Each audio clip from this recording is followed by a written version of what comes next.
Thank you for joining us for part 3 of this 5-part series on how to put love in action at home. We're talking about grace, God's undeserved gift to all of us. And our undeserved gift to one another is to put His love in action. And so we're looking at 5 different words this week. And this word today is assistance. And so let's read our verse in Galatians chapter 5, verse 13. For you have been called to live in freedom, my brothers and sisters. But don't use your freedom to satisfy your sinful nature. Instead, use your freedom to serve one another in love.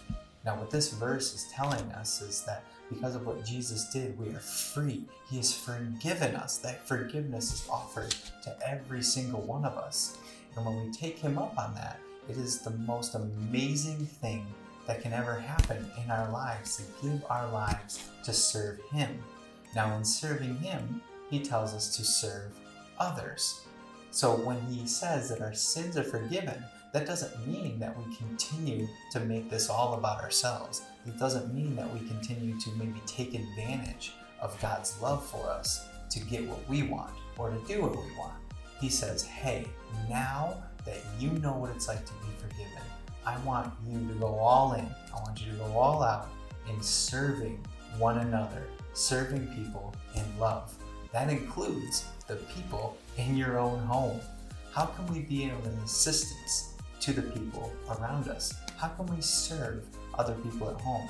Oftentimes serving is a way that we kind of have to go out of our way to do something that's really not about us. Because when we think through our days, and maybe when we're planning out our days, and we're trying to figure out what we're going to be doing, we think first and foremost, what should I be doing? What do I want to do? What are the things that I want to get done? Now this would say to be an assistance to someone else, to think about how we can serve one another in love. That does not mean you don't get to do what you want to do, but it's that you're also thinking through, how can I help other people do what they want to do? One of the greatest things you can do, maybe to your parents or to another person in your home, is to ask, hey, what can I do to help? That is a great question to ask throughout the day, any day. What can I do to help you today?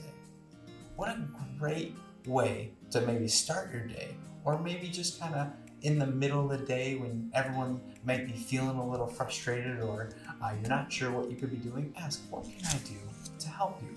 How can I serve you today? Wow, that would be a great question. But again, this means kind of going out of your way, putting the things that you may want to do to the side just for a moment to say, hey, how can I help? Because that's what God has done for us. He went and sent Jesus to die on the cross for all of our mistakes so that we can be forgiven. And in turn, He says, hey, if you want to live a very filling life, an amazing life, some of the heartbeat of that is serving. If you want to put love in action, you can be an assistance to other people. And so I want you to think today, how can you swerve to serve? How can you swerve and maybe change directions of what you may thought you would want to do all day, or maybe you thought was necessary for you to get done? How can you swerve from that in order to serve other people in your home today? Ask the question, what can I do to help you today?